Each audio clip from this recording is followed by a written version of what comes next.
Hey sports fans, Coach Nick here, and welcome to B-Ball Breakdown.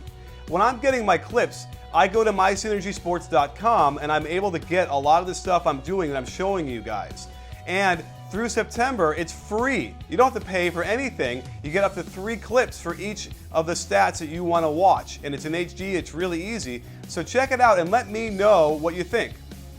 That said, let's do a clip show. I want to cover 3 games. The first one we're going to do is the Bulls versus Pacers in the closeout game. And everyone made a big deal about how Derrick Rose came back in with the foul trouble and won the game for them. But I don't think that was it. I think something happened just before he came in that really turned the tide of the game. Watch how Boozer will not get in position to stop the penetration when his man screens the ball. He waves at the guy, and Dang somehow out of nowhere gets the charge to save the day. And Boozer shot horribly all game, and primarily because of shots like this. Right at the rim and a layup just blows it. Boozer also doesn't hustle very hard. Watch how he's going to jog back down the court, never make it into the frame, even though he probably could have gotten in there for an offensive rebound.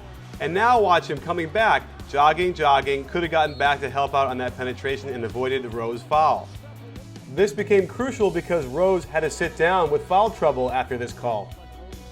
I'm not sure how this play was designed, but something is wrong because Boozer goes across the lane while they're getting a nice backdoor cut by CJ Watson. Boozer's man gets in the way and gums up the works. To make matters worse, Boozer is open, gets the ball, and just misses a wide open 15-footer.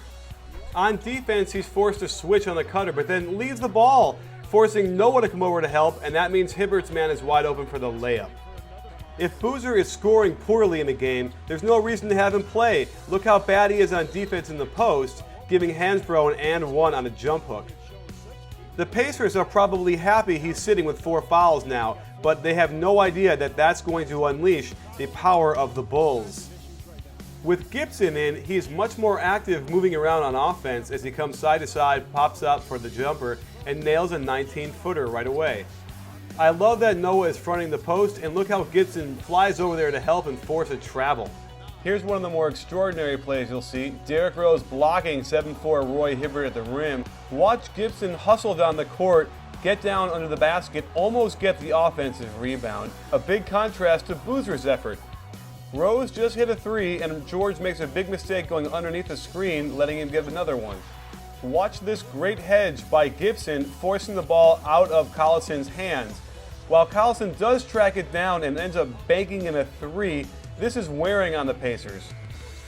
With this team, the Bulls can move the ball a lot faster, opening up lanes, and Gibson is often the recipient of a dunk off of a pass. With Gibson in there, along with Noah, Dang, Bogans, and Rose, you have a lethal team defense that can harass with long arms, is tough, has a lot of athleticism, and can create general mayhem out there for the other team. Let's move on to the Grizzlies versus the Spurs.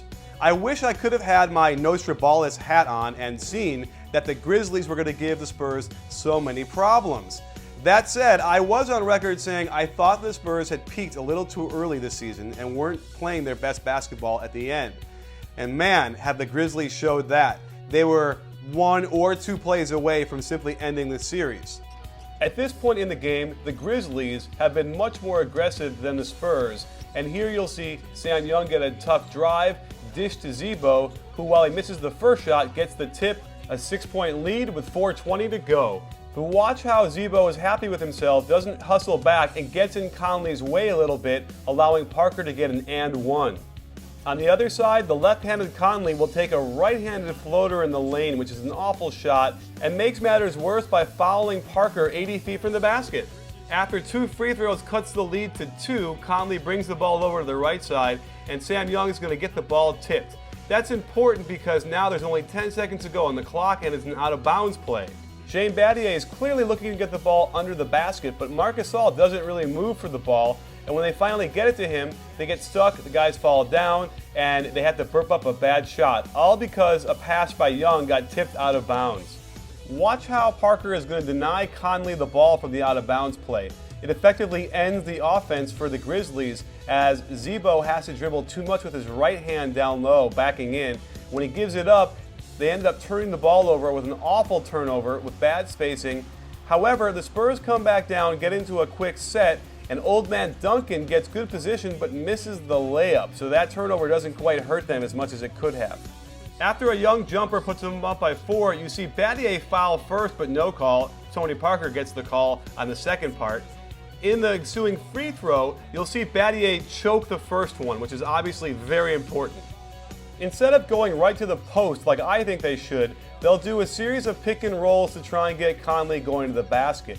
While it works okay, he misses Gasol on the roll, and to make matters worse, Duncan falls down, so Gasol really was open. And here you'll see they miss Z-Bo. It's a little bit late, just enough where he's now fumbling the ball and too far from the basket, and as the shot clock winds down, he only can take a long shot that misses. Here's the play that seemingly ended the game. Manu on a hesitation gets to the basket and gets stripped. So the Grizzlies race back down, set up a play.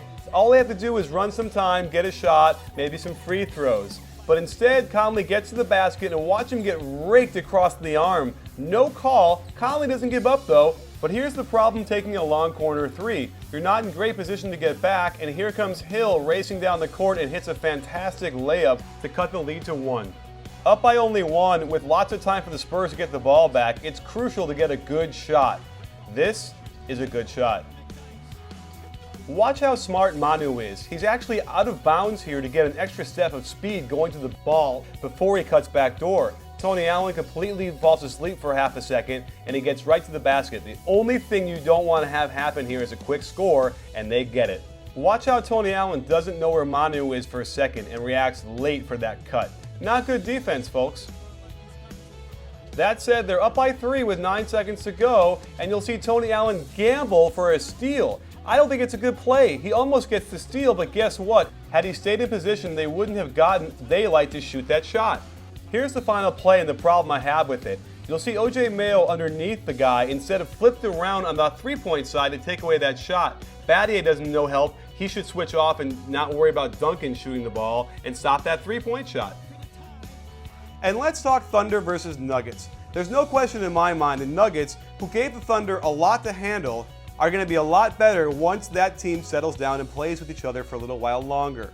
As it is, you can see some communication issues that happened, but there's nothing to hang their heads on because they played very well and very tough, and perhaps the Thunder have made that breakthrough that they need to get to the finals. And Denver looks good, up by 9 with his free throw with 4:15 left in the game. And that's when Ibaka started introducing himself to a lot of the Denver Nuggets. Watch this poor block out by both Perkins and Ibaka, but again, Ibaka, meet Nene. And that block leads directly to this pull-up 3, getting Durant on track. Here come the Thunder. Another good pick and roll by the Nuggets, and again Ibaka gets an uncredited block on a Nene dunk. Here comes the Thunder again, and Westbrook gets free throws. No need for offense when you have Durant. They ISO on top where it's hard to double team, and he abuses the defense for a deuce. Key play here, Lawson attacks the basket, gets 2 free throws, and misses them both. Big choke. While this looks like an ISO for Durant, this is a called play. Watch Ibaka, who's going to screen Harden's man, sucking the defense in. Durant hits Harden in the corner for a wide open 3. Great call by Scott Brooks. Another great pick and roll by Denver, and watch Kmart roll and do an amazing tip in. The Nuggets send Nene over to double Durant in the post, but he steps back and hits a jumper before he can get there. Beautiful. This must have been why Lawson missed those free throws. I would have been scared. Great defense by Wilson Chandler. Not much you can do when you got a scorer like this that can hit shots like that. The Nuggets can't hang their head too much. They got great penetration and good shots all down the stretch. Mr. Ibaka, meet Nene again. Here's why Westbrook is not ready to be an elite point guard yet. He picks his dribble up way too early, can't get it to Durant on the denial, and almost throws the ball away on what would have been an easy pass to Harden. Just so you understand the rule, you have to have both feet in the front court with the ball to establish a backcourt. So they're saying that he had the ball at the same time as he was touching the backcourt line, therefore not establishing himself in the front court, so he can't go backcourt. The idea that they can overturn that call in real time without going through replay blows my mind. I don't know how they did that. Another stupid play in my mind, Wilson Chandler's hugging Durant, trying to deny him the ball. Instead, though, he loses his balance, goes for a fake because he's so close, And that basically gives a fast break to Kevin Durant. Nene's not going to be able to do much over there, and he nails that shot to ice the game. Remember, the Spurs were in the same position here, and they went for 2 with a Manu backdoor. Instead, the Nuggets are going to try and get a 3-point shot, but it's defended pretty well, and now they have to burp up a really bad shot that gets blocked. This was not very tricky. They wanted to get the ball back to Flalo, the inbounder, for a 3, but the spacing is bad. They're stuck in the small corner there anyway. They double team perfectly, and the game's over. Not a good play by Karl or the Nuggets to finish. So there you have it, sports fans. Lots of great matchups happening. You're going to now have the Celtics versus the Heat, and I think it's 7 games no matter what. If the players don't make it go 7 games, then the refs will for sure, and I think Boston's going to come out of that one. And I know that the Chicago Bulls are going to be able to take either the Hawks or the Magic. So that'll be an interesting Eastern Conference final. On the other hand, I don't feel good about the Lakers in New Orleans tonight. So I think it's coming back for a Game 7, but I think the Lakers are going to win it here in LA. And then you got Portland versus the Mavericks. I don't know. I'm thinking the Mavericks are going to win tonight. I don't know. I think the Portland Cinderella story is about to end. Sorry, because it was a great run, and I love watching Portland play. Well, that said, there's lots more to happen on B-Ball Breakdown, so stay tuned. By the way, I managed to survive all the Kobe lovers out there who were not happy with my last breakdown. I'm sorry. I did post that amazing dunk he had. If you didn't see it, check it out. And stay tuned for lots more at B-Ball Breakdown. Because remember, it's not a channel, it's a conversation.